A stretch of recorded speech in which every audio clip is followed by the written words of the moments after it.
Assalamualaikum warahmatullahi wabarakatuh. Perkenalkan, saya perwakilan dari kelompok 6 Studi Hukum Islam akan menjelaskan tentang urgensi studi hukum Islam. Berikut nama-nama anggota kelompok kami. Yang pertama, saya sendiri, Faikul Alifah. Yang kedua, Muhammad Yudan Rosyidi. Pengertian studi hukum Islam. Studi hukum Islam secara etimologis merupakan terjemahan dari bahasa Arab dirasa Islamiyah, sedangkan studi Islam di Barat dikenal dengan istilah Islamic Studies. Dengan perkataan lain, studi hukum Islam adalah usaha sadar dan sistematis untuk mengetahui dan memahami serta membahas secara mendalam tentang hal-hal yang berhubungan dengan agama Islam, baik berhubungan dengan ajaran, sejarah, maupun praktik-praktik pelaksanaannya secara nyata dalam kehidupan sehari-hari sepanjang tiga sejarahnya.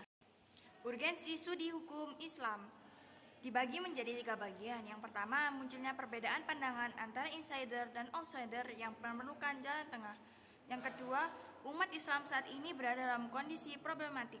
Yang ketiga, umat Islam dan peradabannya berada dalam suasana problematik. 1. Munculnya perbedaan pandangan antara insider dan outsider yang memerlukan jalan tengah. Insider adalah para pengkaji agama yang berasal dari agamanya sendiri atau orang dalam.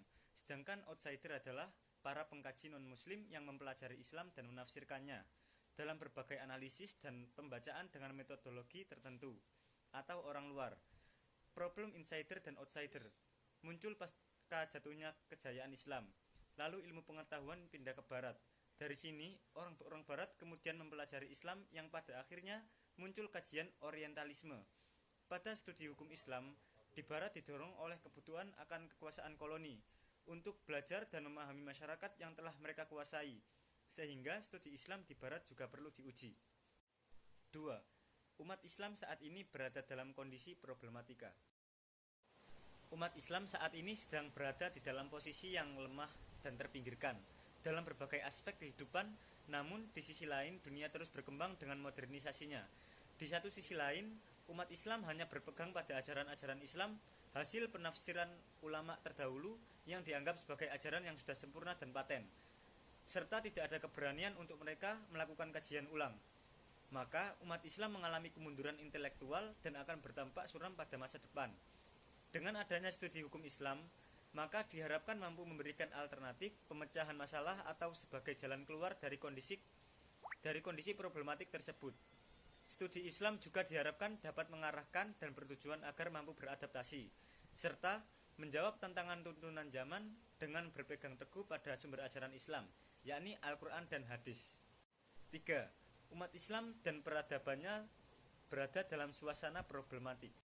Islam harus bisa menawarkan nilai, norma, atau aturan hidup yang manusiawi dan universal pada dunia dan diharapkan bisa memberikan alternatif pemecahan terhadap masalah problematis umat manusia.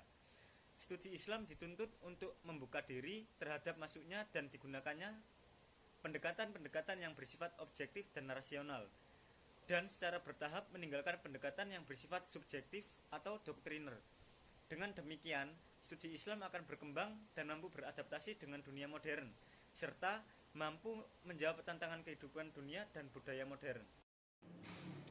Tujuan studi hukum Islam yang pertama, untuk mempelajari secara mendalam hakikat studi hukum Islam dan hubungannya dengan agama lain dalam kehidupan budaya manusia. Yang kedua, untuk mempelajari secara mendalam pokok isi ajaran Islam yang asli dan cara penjabaran dan operasionalnya dalam perkembangan budaya dan peradaban Islam sepanjang sejarahnya. Yang ketiga, untuk mempelajari secara mendalam sumber dasar ajaran agama Islam yang tetap dinamis dan bagaimana aktualisasi pada sepanjang sejarahnya. Yang terakhir, yakni yang keempat, untuk mempelajari secara mendalam prinsip dan nilai-nilai dasar ajaran agama Islam dan bagaimana merealisasikannya dalam mengarahkan serta dapat mengontrol perkembangan budaya pada zaman modern ini.